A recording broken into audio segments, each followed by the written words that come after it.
Boa noite, papeleiros, papeleiras, celuloses, celulares, Edson Celulari, que eu sei que tá vendo esse vídeo.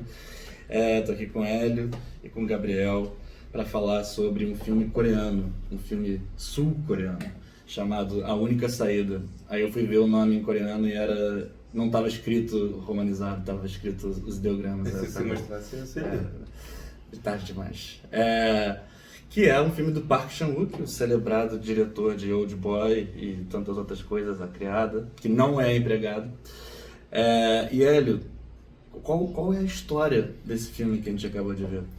A história desse filme é basicamente um rapaz, Zola, que vive numa casa com 2 filhos, 2 cachorros e a mulher, e ele trabalha numa empresa de celulose, de fazer papel, e eventualmente ele é demitido.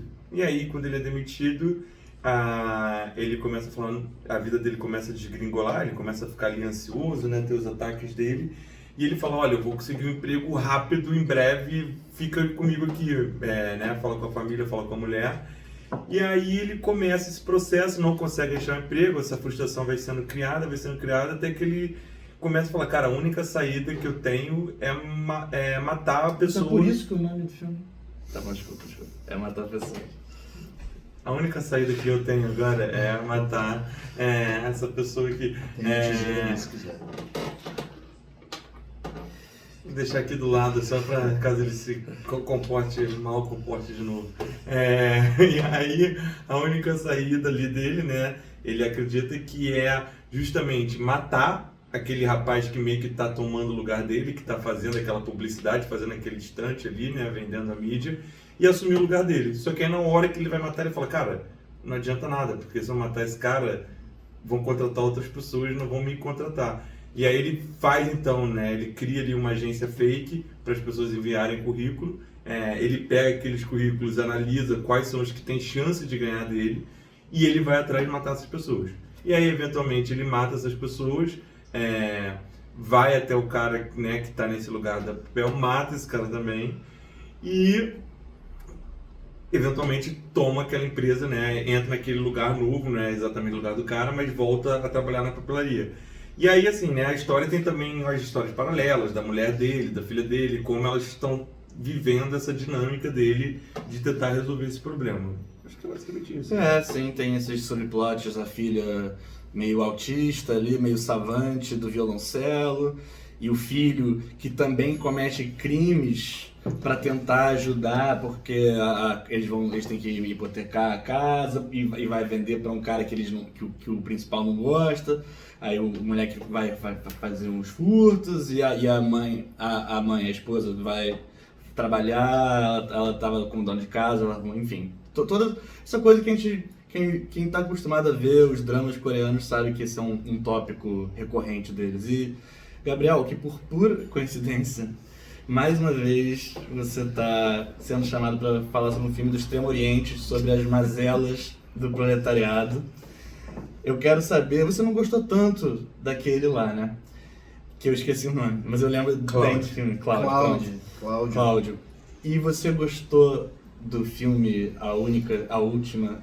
A Única Saída. Eu gostei desse filme. O Park Chan-wook, ele com certeza ele estava vendo num domingo com a família toda a discografia do Jim Carrey em casa, até chegar na Aventuras de Dick and Jane e falar, pronto, é isso que eu precisava. É isso que faltava, que o Costa Gavras escreveu. Exatamente, Costa Gavras, produtor de... Costa gravou. Ele gravou As Loucuras de Dick and Jane. E é basicamente isso. Eu vendo o filme, eu não tinha na minha cabeça que era o Park Chan-wook que estava dirigindo. Eu vendo o filme, eu falei, isso é As Loucuras de Dick and Jane se fosse dirigida pelo diretor de Old Boy. E acabou sendo. É basicamente isso. Mas é muito bom, é um filme muito divertido, que toca em umas mazelas muito, muito importantes. E vai mostrar como que o mundo de aparências é completamente em primeiro lugar, né, nessa cultura que ele tenta retratar. Uma família onde onde fica claro que existem crimes sendo cometidos e uma mulher que é posta desde o início como um lábaro de ética, né? Que é a partir do momento que ela vê que estão ocorrendo crimes, ela consegue deixar de lado esse lugar da ética e incubar tudo ali para que, meu irmão, a nossa casa, que é uma casa absurda, né? Eu acho que, assim, eu não sei, o Hélio vai saber falar melhor como o nosso pseudo-coreano da casa. Ele vai saber falar de por que, cara, porque como pessoas que trabalham com trabalhos blue collar, né, vamos dizer assim, conseguem uma casa daquele jeito, gente. Aquela casa ali não é assim, né? Vendo do Brasil, aquilo ali é casa de diretor do Itaú pra cima. É uma mansão. Assim. É uma mansão, cara. E com um ótimo gosto arquitetônico na casa, né? É, uma estufa, um quintal. Uma estufa, tudo, né? E... tablet. Sim, mas... É um móvel da casa. O tablet parece bastante. Até os policiais têm um tablet maneiro, você viu? É uma sociedade high-tech. País desenvolvido é outra coisa. Mas uma parte interessante de se analisar no filme também é como ele deixa muito claro essa necessidade da empregabilidade para manter um padrão de vida que é completamente real, né? Um padrão de vida que não é jogado e nós, ao mesmo tempo, fazemos de tudo para que ele continue existindo, e uma diminuição desse padrão de vida é vista como uma morte, né? Então é isso, eles davam muito bem para conseguir ali, eles deixaram claro no filme que eles não tentaram. Tem uma fala da esposa, né, que a partir do momento que você falou que em 3 meses você ia conseguir um emprego, a gente continuou gastando igual. Isso não existe. Levou 13 meses. E levou 18 meses, não sei. 13 para ele. Eu já tive uma esposa coreana e eu vivi uma situação muito parecida com essa, muito bizarra. Ela queria arranjar emprego aqui no Brasil e ela falou, tipo... Cara, eu quero arranjar emprego, mas eu tenho dinheiro para, 3, 4 meses. Então, a partir do 2º mês, eu vou conseguir... Não sei. Você não vai arranjar emprego em 1 mês, tem que começar. Ela trabalhava com o quê? Desculpa. Lá, qual é a área dela? Era meio que vendas, tinha tipo um iFood lá, um Uber, e ela meio que... Ela fazia parte das coisas de vender, bem pra caralho. Mas... Maravilha. Então, Polícia Civil do Rio de Janeiro, se você tiver algum cold case de motorista de Uber que morreu, quando que ela teve aqui? 2020, 19? Foi 2019. Sim, você morava comigo e ela passou 2 semanas lá em casa. Então, por favor, nos contate. Não, mas essa foi a primeira vez. Tá. Mas a segunda foi pré-pandemia, porque a pandemia estourou. Não, foi tudo foi pós-pandemia. Não, você veio pra minha casa antes. Foi pré-pandemia, foi 1 ano pré-pandemia. Gente, o importante é que a ex-esposa do Hélio matou gente aqui no Rio de Janeiro, tá bom? E por isso que ela não tá mais aqui. Isso, alegadamente. Alegadamente, por mim. Eu aleguei. Tem mais alguma coisa que você queira pontuar? Eu vou falar a minha opinião e depois ele vai falar dele. Eu gosto. É assim que a gente opera aqui. Mas, eu gostei do filme. Eu acho que ele tem uma valência muito preponderante, que eu tenho certeza que você concorda, mas que você não tocou, que independente da questão temática, que é já muito familiar, né? Parasita, um filme mais popular, um pouco menos... Não exatamente. Um pouco menos cômico, talvez, e mais dramático, embora igualmente esdrúxulo. Mas esse tem um esmero audiovisual muito... impressionante. Né? O Park Chan-wook tem esse talento para achar enquadramentos e movimentos e transições novas. Tipo, já é o 1000º filme dele, ele já é velho. E mesmo assim, tá trazendo coisa nova. E mesmo assim ele surpreende, ele faz uns planos, né? O plano do ponto de vista do shot que tá dentro do copo de cerveja sendo bebido. E aí a pessoa pensa em alguém, aparece aqui, aí ele vê o espelhamento que não tá lá. Aí ele vê o filho no bonsai que tava olhando e assim vai, né? E tudo também, na foto também é legal, tipo, tudo muito Muitas paletas diferentes entre os contrastes verdejantes, coloridos de dia, às vezes tem um filtro verde de Matrix, às vezes uma coisa sombria. Ele consegue... O filme é enorme, né? Também, tipo... Não sei se é porque tá tarde e a última vez que eu dormi foi há muito tempo, mas eu acho que a duração dele se faz sentir. Ele tem muitos atos e, assim, a parte insólita que talvez classifique esse filme para ser discutido nesse canal demora bastante tempo para engatar. Ele tem um ritmo, ele é bem paciente, ele vai levando, tipo, essa escala também da comédia de erros que vai virando uma coisa mais séria, embora sempre mantenha esse tom lúdico. Então, nessa janela de 2h20, ele pode experimentar com vários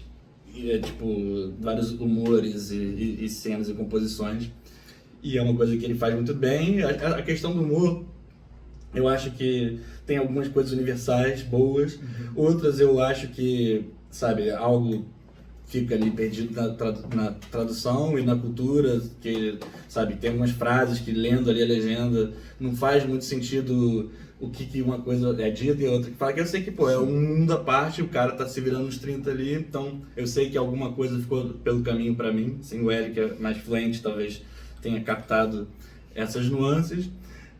A questão da temática é isso, é uma coisa que você está acostumado a ver os cineastas coreanos discorrerem sobre. E o tom, a atmosfera, assim, eu acho que é um filme redondo, bem cadenciado, mas um belo espécime de audiovisual. Tipo, é isso, ele continua a se reinventar. Ele faz filmes geralmente mais... Ele sempre tem essas pitadinhas, mas um pouco mais densas, né? Tipo, até ele nos Estados Unidos, quando fez o Stoker, e o Old Boy, que tem momentos meio cômicos, mas é uma coisa mais dramática, mais pesada. A Criada, que é uma coisa, sabe, super sentimental e bombástica. Esse um pouco mais, sabe, tosco, mas assim, deliberadamente tosco. E eu acho que ele conseguiu, ele mostrou que ele tem essa valência também, assim. Então é isso, Hélio, o que você achou disso? Cara, então, antes de dar um breve briefing, mais ou menos, né, da minha história, eu particularmente eu fui morar na Coreia, né, passei 5 anos, comecei a estudar cinema por causa do cinema coreano, e o meu diretor favorito era o Park Chan-wook, assim, ele foi o cara basicamente que me levou pra Coreia, e ele foi o cara que me fez esse cinema coreano. Então eu assisti quase todos os filmes dele algumas vezes. Eu gostava muito dele, era meu diretor favorito. Hoje em dia eu não considero mais ele. Em relação ao filme especificamente, cara, eu acho que mais ou menos, assim, eu acho que o grande problema do Park Chan-wook pra mim primeiro, né, ele é um cara que ele é formado em filosofia, né, ele tem mestrado em filosofia e depois ele eventualmente vai para uma questão de cinema, né. E ele tem uma questão que eu acho que ele peca um pouco quando dá muito dinheiro pra ele, ele é tão obsessivo com as coisas, quer fazer as coisas de maneira tão perfeita, tão não sei o que lá dele, que eu acho que sempre que ele vai pra um lugar de simbolismo, de fato, eu não gosto. Sempre que ele vai pra um lugar com muita grana, muita coisa, ele começa a botar muito simbolismo, muito take, muita coisa, porque eu acho que ele fica naquela punhetagem dele da parada que ele quer fazer. Então acho que os filmes que eu mais gosto dele são filmes mais crus, né? O JSA, o Old Boy, que é o que ele tenta brincar menos com isso e ser mais, né, incisivo. Pra mim o melhor dele é o Sympathy for Mr. Vengeance, né? Que é o Sympathy for Mr. Vingança, que é... E eu acho que esse, assim, ele pega, ele bota... É longo demais. Eu acho que, assim, pra que tanto take, às vezes, que não diz nada? Parece que ele tá querendo botar take porque é aquele take que ele sabe que é bonito. Então, assim, você tem uma cena que ele vai ver o cara, vai pra casa do cara, investigar o cara pra ver, né, que vai um motoboy tá saindo da janela. São 30 takes de ângulos diferentes, mas pra quê? Pra mostrar a cena dele chegando na casa do cara e olhando. Tipo, aí eu acho que o filme ele fica um pouco corrido demais, assim, né? Então... Irônico. Como assim? Corrido, tipo, ele... Desculpe. Arrastado. Arrastado no sentido, assim, tipo... quando eu quis dizer corrida é que, tipo, tem muita coisa pra uma coisa muito pequena, assim, tipo, ele vai subir um morro. Então, boto 20 takes, mas fica longo. Eu falei besteira ali, mas deu pra entender, eu acho. Então acho que ele fica muito, tipo, arrastado nesse caso mesmo, tipo, ele fica enrolando muito. Em relação à questão visual, eu acho que ele sempre tem umas brincadeiras que ele gosta de fazer, e você vai ver principalmente no Lei de Vingança, que o Lei de Vingança é um filme que, Esse é o único que eu não vi. que começa meio que todo colorido e aí no final do filme ele termina em preto e branco, né? Você vai perdendo a coloração meio que sutilmente durante o filme, e é a mesma coisa que ele faz nesse filme, né? Esse filme ele é um filme que começa com aquele verde, saturação até a casa do caralho, e termina com tudo cinza. Porque é a questão da dicção, do it, né? Da criatura tomando conta lá dele de fora novo. da casa parece meio apocalíptico. Não, mas... Não só as cores, como... Claro, as mas árvores. a parada do filme, né, que pra mim, ele tá não só um debate de perder o trabalho, mas é um debate, acho que dele, é o debate do it, assim, é o debate da adicção, é o debate da disfunção, é aquele debate. Aí quando você me perguntar por que ele mora numa mansão, pra mim, é meio que claro que, assim, ele é uma das crianças de um maluco que foi completamente rico, que é o avô dele, que era um cara completamente funcional. Era o avô dele que se mata, né? O avô da criança. O pai dele, O pai dele era o cara, então. Mas o pai dele era aquele maluco, provavelmente bilionário, que tem ele e não consegue cuidar dele, porque era um cara completamente funcional, inclusive se mata, sofre de depressão, qualquer coisa que tem, e isso vai carregado para a família dele, né? Então, quando ele tem um emprego, quando ele tá naquele ambiente ali controlado, que tem aquela ancoragem, aquela coisa sistemática, ele consegue se manter. No momento que as coisas começam a sair do controle, a criatura vem, a entidade, o It, vai começar a tomar conta dele, e ele começa a entrar numa espiral dentro da cabeça dele, e a mulher dele fala, sai, não é a única saída, fica com a gente vai conseguir resolver. E ele, não, eu tenho que matar, eu tenho que fazer não sei o que lá, eu tenho que começar a... Que não é bem lógico. Não é um processo matar obsessivo. As pessoas não é a única saída, essa é a questão, ele tá entrando pra disfunção, e como ele é um cara que, né, um adicto, que sofreu essa violência, qualquer coisa, ele não consegue sair daquela espiral ali, e é uma espiral que é nublada, não é lógica, ele não faz sentido. A única hora que ele volta a ser a pessoa de verdade que tem o controle é quando ele toma um álcool de novo, porque ele, agora eu tô meio que no controle da parada. Opa, Gangnam Style. E aí, inclusive, quando a entidade pode. E a mulher que já sabia desse histórico da difusão dele, tá com medo o tempo inteiro, porque ela sabe que ele é um alcoólatra. E, tipo, ela namora ele, quando ela aceita aquilo, ela não só ela aceita aquilo por uma série de questões. Primeiro, ela também tem um rolê meio assim, tipo, ela é a questão da pessoa que cuida, que quer fazer a parada, mas ao mesmo tempo ela sabia que ele era um alcoólatra, que ele tinha um problema, e ela tem os filhos com ele. A filha dele é a autista que tá com o It, inclusive o final é triste por causa disso, né? Quando você está nesse ambiente, quando está tudo muito calmo, ela não consegue se expressar, né? Porque aquilo dali ela fica recuada. Mas no momento que a casa vira um inferno, é a hora que ela consegue largar a voz, porque é a hora que ela precisa usar a arte para sair da cabeça dela, entendeu? Tipo, que é quando a mãe tá triste, quando a família tá triste, tá todo mundo ali caído.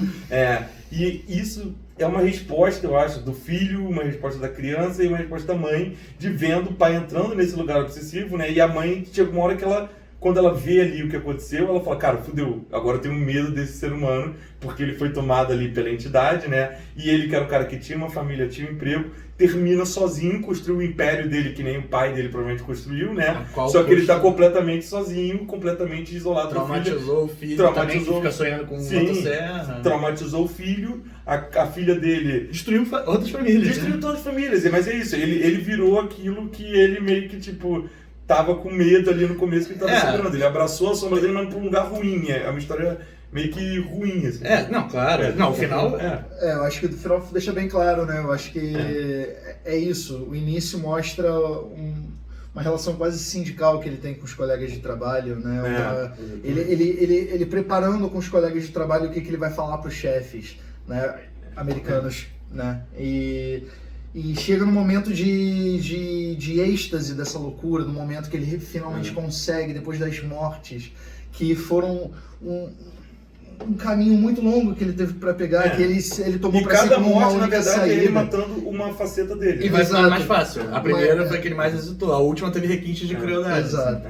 Mas é isso, e o momento de auge, quando ele tá de volta na fábrica, ele sozinho, porque foi tudo automatizado. E não sei se vocês lembram, né? Teve o momento da contratação, que perguntam para ele, tudo bem para você que a gente demita todos os empregados para manter só você?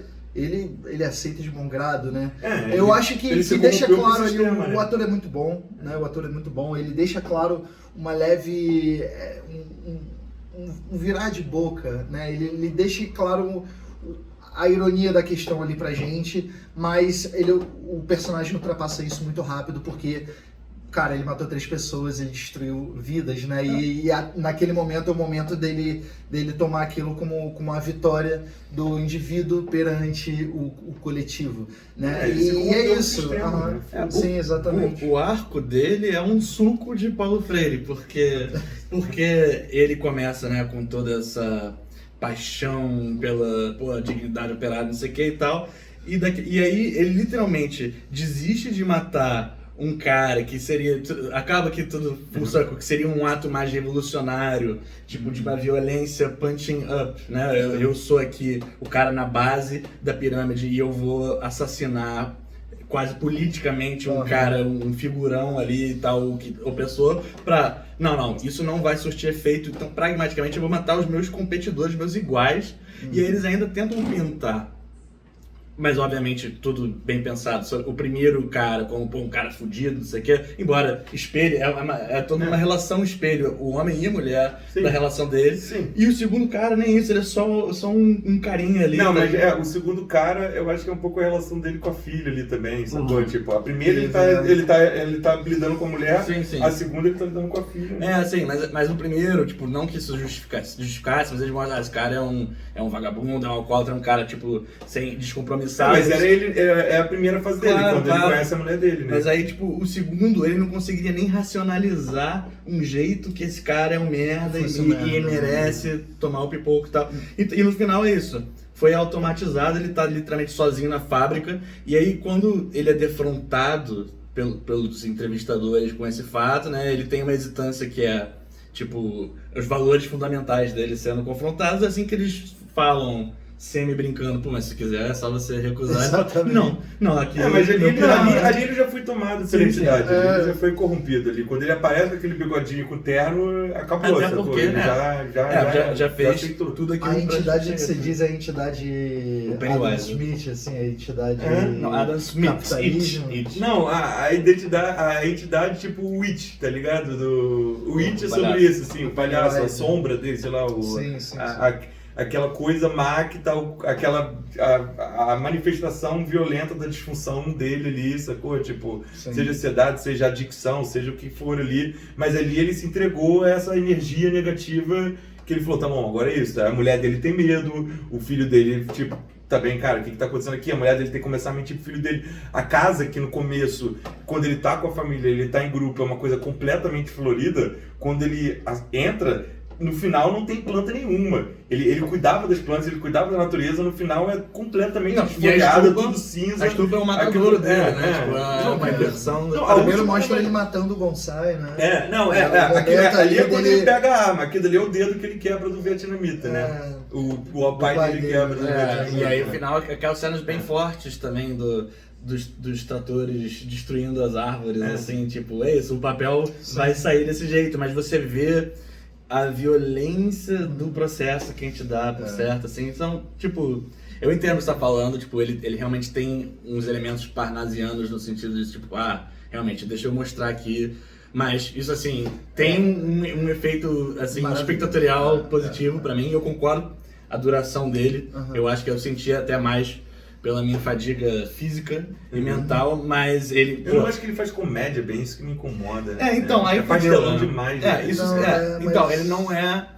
ele não é uma sátira, tipo, lowbrow, tipo, a highbrow, né? Todo mundo... Os caras estão rindo junto ali durante o bagulho, tem uma coisa meio Mr. Magoo. E aí, mas aí eu vejo muito um viés infantil, assim, em muitas das comédias ali da região que eu vi, assim... Então, eu não sei mesmo, tipo, o que eu perdi, o que, sabe, deve ter alguma coisa. Eu acho que ele fez isso meio que como uma brincadeira ali pra essa questão. Ele tá, naquele momento, ele tá naquele processo meio infantilizado ali, meio bobão das ideias, não sabe nada, e ao mesmo tempo, eu acho que no começo dele, ele tenta puxar Dá pra um pouco imaginar. aquela linguagem da TV, de reality show e tal, sitcom. tipo zoom, câmera mexendo o tempo inteiro, tipo... Dá pra imaginar o Leandro Hassum nesse papel. A adaptação Globo Filmes de A Última Saída, porque como o Jonas, que tá logo sentado a ali. centímetros do quadro, ele falou uma coisa, eu já tinha essa informação, mas eu não tinha referência visual. Ele tinha visto um filme alemão, né, The Cut, o Corte, que tem a mesma trama, e falou, pô, sem tirar nem pôr. E eu sabia, de antemão, apenas que era baseado num livro, e que esse livro tinha sido adaptado para o cinema várias vezes. É um livro ali... The Axe, Então, ele tem essas multitudes aí, ele contém multitudes. Mas eu só vou discordar só um pouco na questão estética do filme, e da duração também. Eu acho que hoje em dia tá cada vez mais difícil. Eu dormi bem, eu acho que eu dormi bem. Mas hoje em dia tá cada vez mais difícil ver filmes longos, né? Acho que é uma questão mais geral, que a gente se culpa individualmente, eu sinto, né? Mas muitas vezes, como a gente está muito ligado nessa coisa dos cortes rápidos, das cores fortes do celular, né, que apresenta pra gente o tempo todo, e que é isso que tá acabando um pouco com a nossa atenção, eu sinto que esse filme, ele foi longo bastante pra mim, eu gostei da duração dele, porque foi isso que você falou, ele é um filme de... Beleza, ele começou, mas ele continuou com muitos cortes, com muitas cores ainda, né? Então, é isso, tem punhetas que são boas de ser vistas. Né? Excelente. Né? Essa vai ser a legenda. Obrigado. Eu não vou ter que pensar em nada. Porque é isso, cara. É claramente um diretor que já está estabelecido e que falou, meu irmão, eu vou brincar aqui. Ele tá muito curioso em tudo que ele tá mostrando. Isso que eu senti. Eu senti que era uma criança que sabe muito bem o que tá fazendo, mas gosta muito de entender o que tá fazendo e de revisar tudo. Então, apresentando ele vê que tem no cenário tem uma abertura quadrangular, não sei, e ele quer que a câmera dele caiba ali, sabe? E ele quer nos mostrar isso. Eu sinto muito como uma criança que é viciada em insetos e quer mostrar pro pai. E tem uns insetos, tem umas joaninhas. Então eu fiquei muito feliz, eu fiquei muito alegre com esse filme, por ele ter me mostrado que filmes longos ainda podem cativar nessa era da maluquice completa, da desatenção geral. Mas eu acho que isso acaba com certeza conversando com o personagem, então não sei se essa escolha foi só uma escolha ali. Eles estão fazendo, ele tá fazendo um filme longo com o tempo, assim. Mas meu problema não é necessariamente. Não necessariamente meu problema é o filme ser longo, assim. Mas o problema pra mim é o filme ser longo sem um significado, sem muito motivo, assim, entendeu? Tipo, se tivesse uma parada... É isso, assim. Se ele vai pra uma casa, depois da casa ele vai pra outro lugar. Agora, se você fica 20 minutos pra fazer ele subir numa montanha, pra mostrar ele olhando pra uma casa, tipo... Tudo bem, assim, parece que ele tá querendo mostrar... que os outros filmes dele, ele tem cenas lindas e não precisa ficar tanto tempo nas mesmas cenas, sabe? É isso que me pega um pouco, assim, um pouco... Só em resposta ao que você falou, eu concordo que sistemicamente isso é coisa da duração, mas eu tenho, a minha réplica seria que o Master Supreme, Love It or Hate It, ele tem a mesma duração, e eu vi e eu gostei com ressalvas, eu gostei. Ele tem 2 horas e 20 que não é as mesmas 2 horas e 20, porque ele é assim. Se você viu o Joias Brutas, você sabe que os caras fazem assim, tá ligado? Então o bagulho vai. Mas eu acho que... E o Valor Sentimental, que a gente viu também, tem 2 horas e 20... Às vezes, Mas é isso, eu acho que foi uma questão da contemplação ali, cara. Pra mim, tudo bem, a história tava indo, mas o que eu tava achando legal ali eram os giros de câmera, o foco tortinho. O primeiro tiro ia mostrar, 2 horas de filme, assim. E eu achei legal, porque ele também tá... Eu acho que ele usou da jocosidade ali, da comédia, pra tirar um pouco das nossas armas, né? Na metade do filme eu me perguntei por que a gente tá vendo esse filme pro canal. né? Aham. E eu achei isso bom, né? Porque o momento mais tenso, mais cru do filme, ele veio com muito contraste, né? Ele veio... Tá tudo ali concentrado. Exatamente. Exatamente. Então, você falou uma coisa que eu acho que é muito importante, que foi o que teve uma impressão assim. Eu vou ser sincero, assim, eu comecei a assistir o filme e eu não tava tanto gostando, você tava achando muito arrastado. Mas, porque é isso, eu não acho que ele faça comédia muito bem, mas eu tava achando. Mas quando começa a chegar a parte final, que é a parte quando ele começa ali mais ou menos a cena da motosserra ali, que ele vai cortar, começa a bater tensão, que eu acho que é a parte que ele faz melhor. O Shibari ali que você gostou também. Exatamente. Quando começa a entrar naquela região ali, eu comecei a falar, não, tá, esse filme valeu a pena ser longo. Tipo, eu gostei de ver, tipo, eu não tava gostando, mas agora eu gostei porque essas cenas são boas e estão me impactando, entendeu? Sim. Mas eu acho que dava pra chegar lá com um pouco menos do começo, né? Mas... Como alguém que sabia da premissa e que, tipo, tava convencido de que esse filme ia ser um filme do canal, eu meio que, tipo, auto-spoiler, porque eu sabia a sinopse, fiquei pensando, tá, o filme com 1h45 é o Mr. Magoo, assim, tá ligado? Então, tipo... Caralho, assim não vai dar. Eu vou ter que falar, desculpa, Gabriel, a gente vai ter que achar outro, sim. Mas eu sabia que tinha que acontecer. E aí, sabendo que vai pra esse caminho e que ele leva todo esse tempo mostrando a comédia de erros, que ele hesita e não vai, não sei o que e tal, dá uma leve redimida. Mas eu concordo que eu tava cacetada, mas, enfim, ele fez uma coisa ousada, né? Um filme, provavelmente o corte lá, o The Cut lá, o Jonas vai poder falar. Provavelmente ele leva menos tempo pro primeiro cara ser resenhado ali, tá ligado? Então, isso é uma escolha interessante que talvez quem chegasse completamente desavisado pode ter incrementado a experiência, né? Uma coisa que eu não sei, eu tive que verificar se era um filme do canal. Mas é porque tem uma coisa muito assim também, como você vê, tem essa parada muito manjada, eu acho que essa galera da década de 90 faz, o John Burron, ele faz, que é essa questão de sempre é um romance, uma comédia, mas você sabe que vai descaralhar pra uma tragédia muito absurda. E Parasita é isso, né? Tipo... Sim, mas o Parasita não ia se encaixar no canal, pra mim. Tem alguns que iriam, mas o Parasita eu não sei.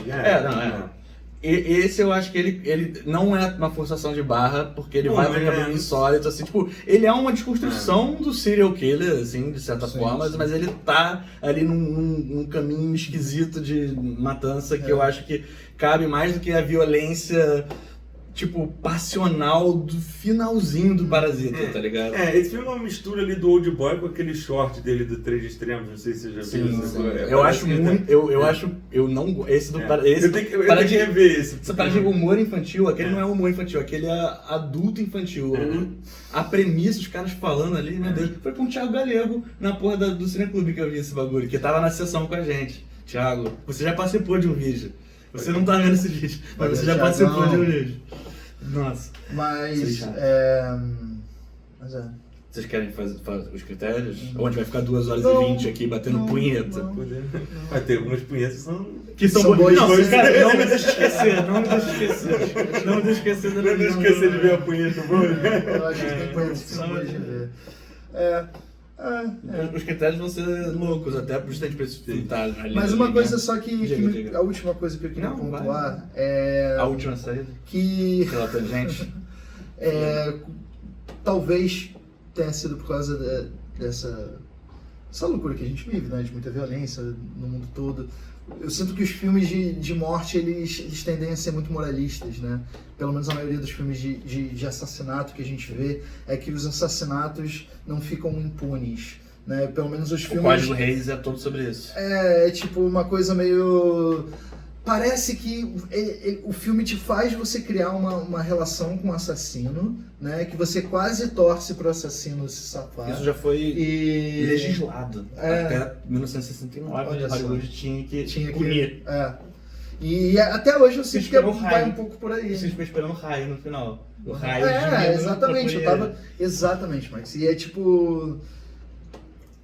Eu fico meio saco cheio de ver uns filmes que tá óbvio, são pessoas horríveis que estão sendo mostradas ali e eu sei que elas vão se fuder no final porque tem que se Karma. foder, entendeu? É necessário pra Hollywood que os malvados se fodam, mesmo que eles pintem essas pessoas como os heróis, né?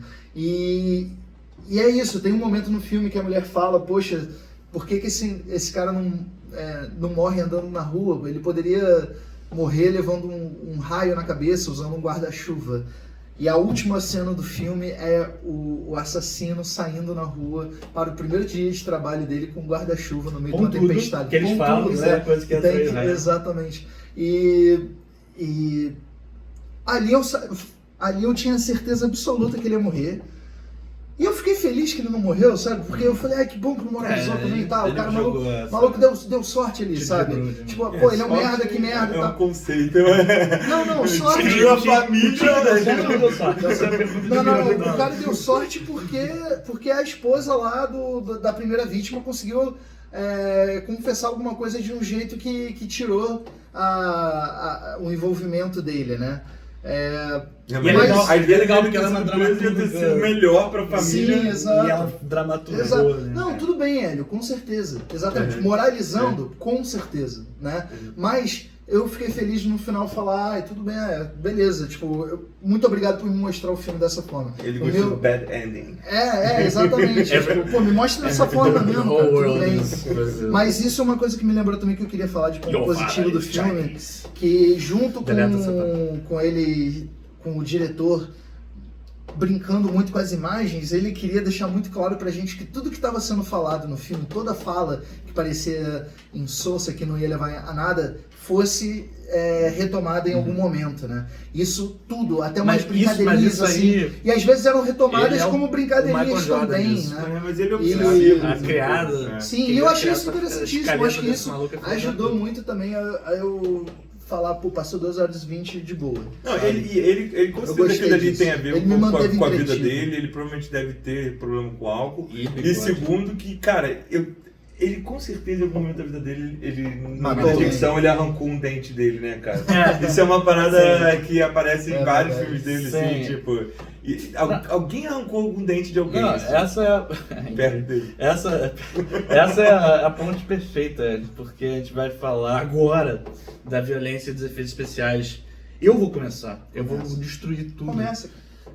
Porque eu fiquei pensando nisso durante o filme, eu até comentei com você, mas também justamente além da fixação dele com dentes sendo extraídos sem anestesia, nesse caso até com anestesia, que seria vudica ali, mas o filme fez uma jogada também, eu acho muito intencional, mas bem bolada, que tipo, esse filme tem 3 homicídios, que eu me lembre, e eles são o último menos, mas os outros 2 são muito, sabe, um tiro de um calibre baixo ali, sem muita fanfarra, o segundo você nem vê direito, e a cena mais gráfica do filme é ele extraindo o molar dele com um alicate ali, né? São meio simbólicos os homicídios ali, né?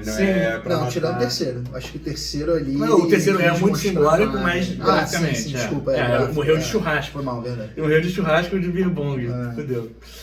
Quero pensar muito nisso.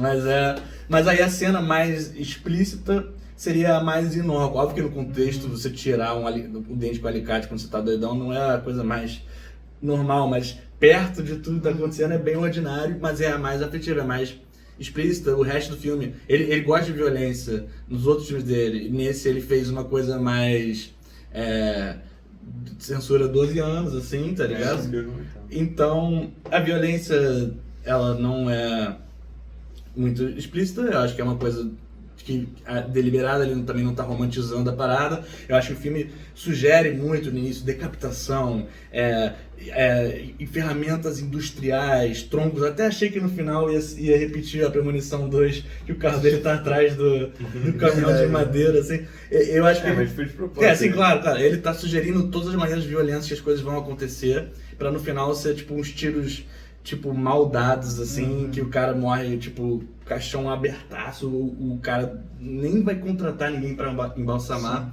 Então, não é isso não. Aí ele, enfim, então a violência não é muito marcante, mas ela é bem pensada no contexto. Efeitos, eu vou só usar efeitos a ponte pra, tipo, trucagens visuais ali, eu acho que ele realmente sai muito bem nisso. Não só se pergunta como algumas coisas foram feitas, mas só tipo, como aquilo foi concebido, né? Tipo, a coisa que ele manda bem, então a nota que eu vou dar é aqui, ó. Você precisa ir no médico. Essa é a minha nota. Você precisa ir no médico com determinada urgência, seu cérebro vai explodir do seu crânio pra virar um realmente.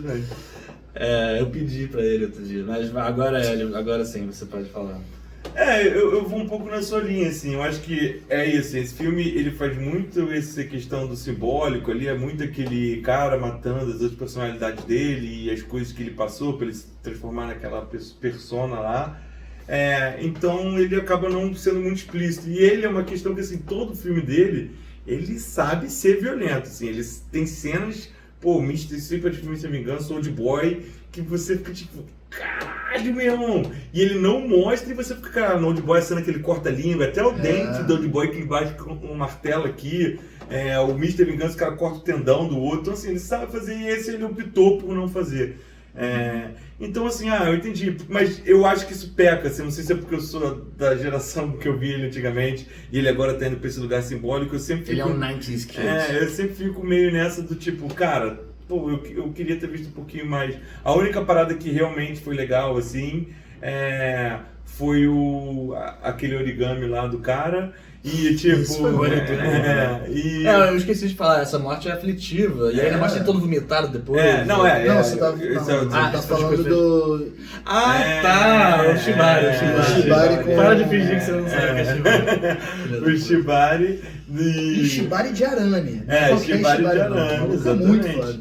E a parada do vômito é legal também, podia ter mostrado mais aquele vômito ali. Mas eu vou dar a nota seguinte. Dessas coisas, dessas duas, três aqui, mais isso aqui, eu vou dar isso daqui, assim. Tá bom. O Hélio não sabe o que ele achou da violência, sacanagem. Não, eu dei nota, sei lá, você quer o quê? 5 de 7? Quero 5 de 7. Gabriel, você tem que falar. Quer 6, 7? 6, 7. Ela falou, ela contou 1, 2, 3, 4, 5 e parou. Filho da puta, ele sabia, ele foi pra me provocar. Nota 0, vai. Violência e efeitos especiais. Violência e efeitos especiais. Eu concordo com vocês que é um slow burner, né? E quase não burn. Né? Mas ao mesmo tempo eu achei a terceira morte muito impactante. Criativa, eu acho que é criativíssima, cara. E ele mostra a carne sendo empurrada ali no... Eu achei ótica. ela muito gráfica. Eu posso fazer só uma observação para isso que eu falei, você não tava lá, mas eu falei isso para eles. Eu tenho um livro dele aí e tal, de coisa, e eu já li em várias reportagens dele, eu era apaixonado por ele. E ele falava que ele tinha uma parada que é a seguinte, uma das paradas que ele mais gostava de fazer toda noite quando ele ia dormir, ele ficava pensando em maneiras diferentes de torturar e matar as pessoas, que ele achasse que fossem explícitas e diferentes, e depois jogar. Você disse que ele fez o que da vida? Filosofia? Galera da filosofia, um abraço aí. Só que tem a ver com o que você falou. Que todas as aulas são, você prefere morrer afogado ou pegando fogo? Exatamente, isso. Aula de filosofia. Se alguém mata alguém dentro da floresta, ninguém ouve, essa pessoa morreu de verdade. Aqui, ó, graduado em filosofia, tá todo mundo. Tem coreano, tem filósofo, tem masturbador, que gosta de ser visto. Mas enfim, eu achei que como o todo do filme, ele cozinhou no banho-maria para chegar e aumentar o fogo num momento só muito específico. Apesar de estar crua a carne que entrou ali no... exatamente, mas assim, né? Cozinha quando for cremar. Mas de nota, eu daria a campanha da Coreia do Sul na Copa de 2002, se não fosse ajudado pelos juízes. Oitavas. Cair pra Itália nas oitavas. No máximo, talvez antes. Então, Gabriel, aproveita e já fala próximo critério, que vai ser atuações e credibilidade das ações dos personagens. Credibilidade das ações dos personagens é difícil, né, cara? Baixa. Porque é isso, a brincadeira do nome do filme, assim, também... A brincadeira com o nome do filme é a única saída, não ser a única saída claramente, te peca um pouco nesse sentido, mas as atuações são incríveis, né? Até da filhinha enfim, até o pai, todos atuam muito bem. É um ator muito bonito, por sinal, que eu descobri Parece que um é amigo o nosso. maior ator, não parece Que nunca nem veio. um pouco Ele tem um que amigo participar nosso. dessa porra desse Não canal. parece um Vai amigo nosso. ganhar visualizações aí. Daniel, você não se parece com esse cara. Você não se faz. Não se parece, cara. De Mas repente. sim. Nota, Heung-min Son ganhando os jogos asiáticos para poder fugir do alistamento militar obrigatório e assim continuar sua carreira de jogador de futebol. Mas pegou 2 Que semanas. foi muito emocionante. Pegou 2 2 semanas, semanas. 2 semanas é coisa pouca. Eu ia me matar. 2 semanas do exército. Hélio, fala aí.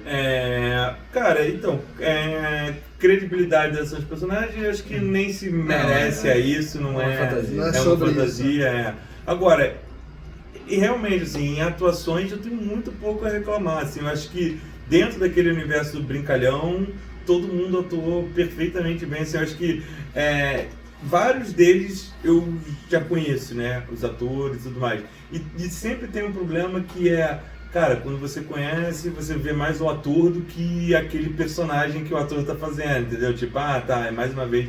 Esse filme não, eu senti que todos os personagens, eles eram válidos, eles estavam botando as emoções. Você conheceu mó galera? Mó galera, uns 6 no mínimo ali.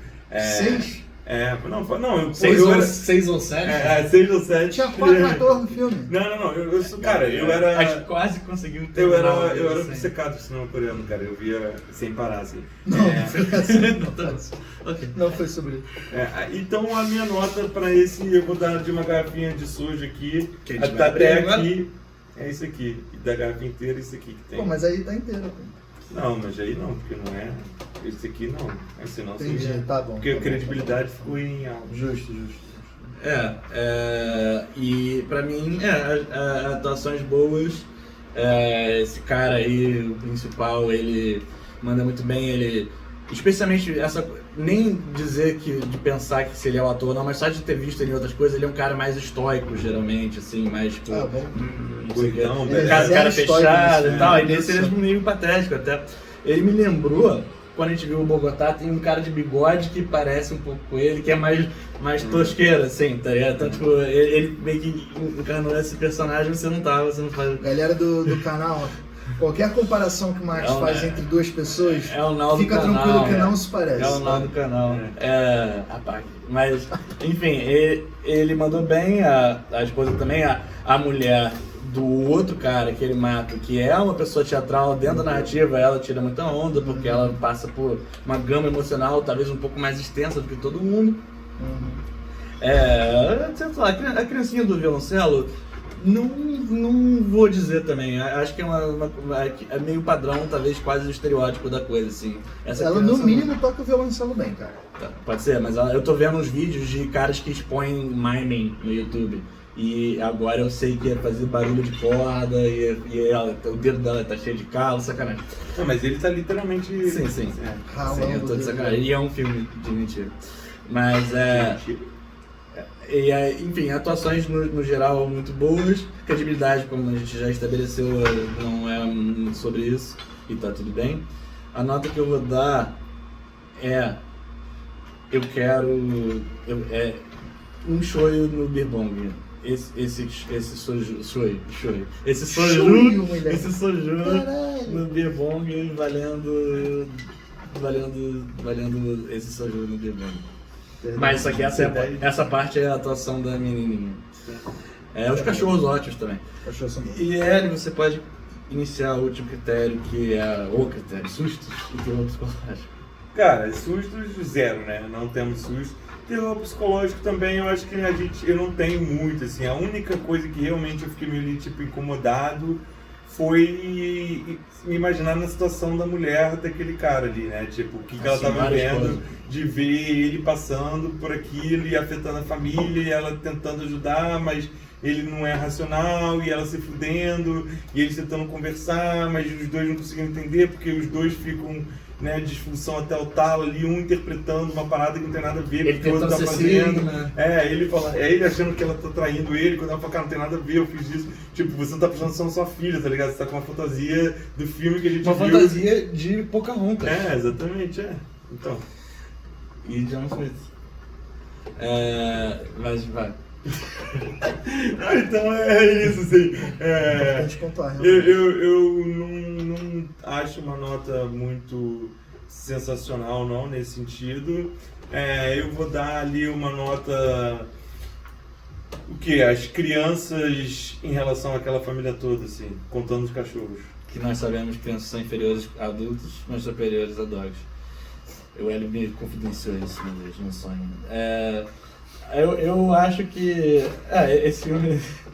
Eu tô interpretando aqui pra vocês. Você é Jung, eu sou Freud, porra. Vamos falar dos seus sonhos aí. Esse filme, ele não é de terror, né? Ele é um thriller de comédia. Acho que ele tá nesse realismo fantástico, talvez, aí. Os nossos Gabriel Garcias, de você, assim. Caralho, vou usar os conceitos agora, foda-se. Porque a virtude... Não, enfim. O filme, ele não é assustador, ele não é de terror, ele tem um elemento de suspense.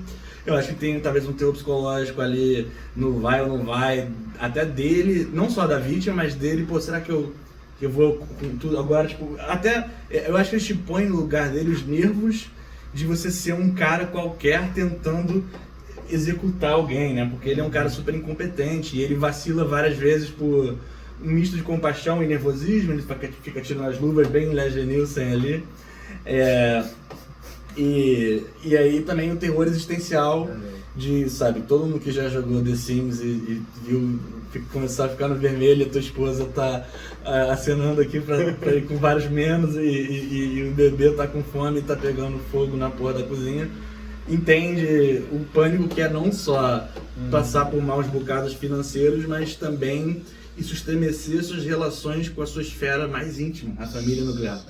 Então tem essa angústia ali. Se fizer uma fissão com a família nuclear, vai acontecer o quê?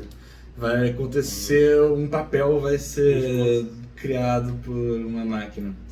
Eu tô com duas máquinas. Eu pensei várias vezes, tinha um cara que era especialista em máquinas, eu fiquei no filme com isso na cabeça, técnico de máquina.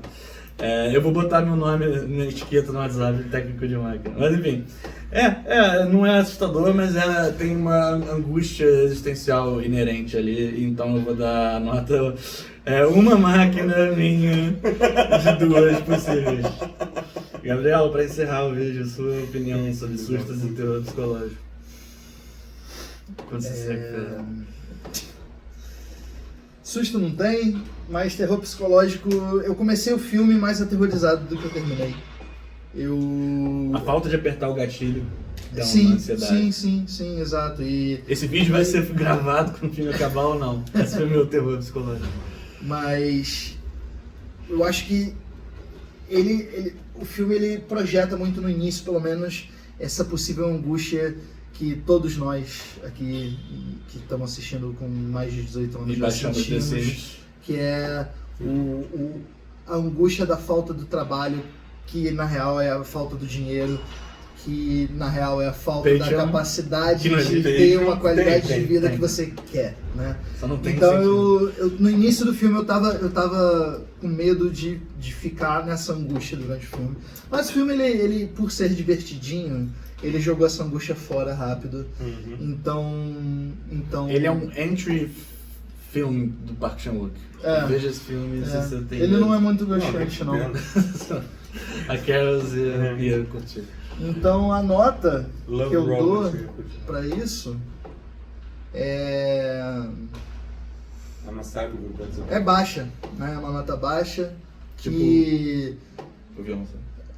Não é violãoção. Tipo...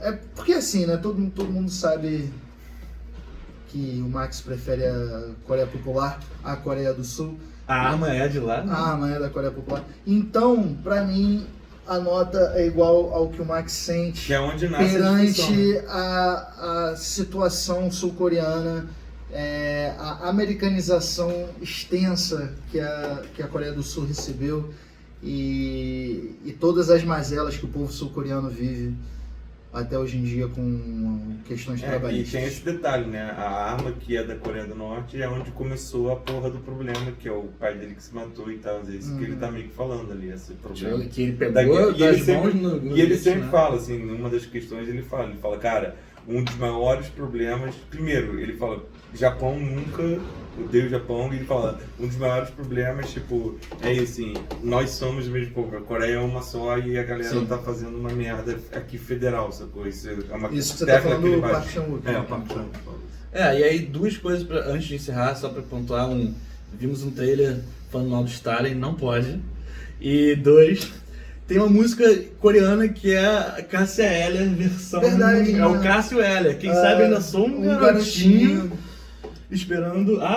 todo o contrário. Armas do Escolo. Do escolo. Tá, tchau, valeu, gente. Abraço. A trilha sonora boa, tá? A gente tem que Boa concluir trilha esse sonora. critério um dia. Boa trilha sonora. Boa, valeu.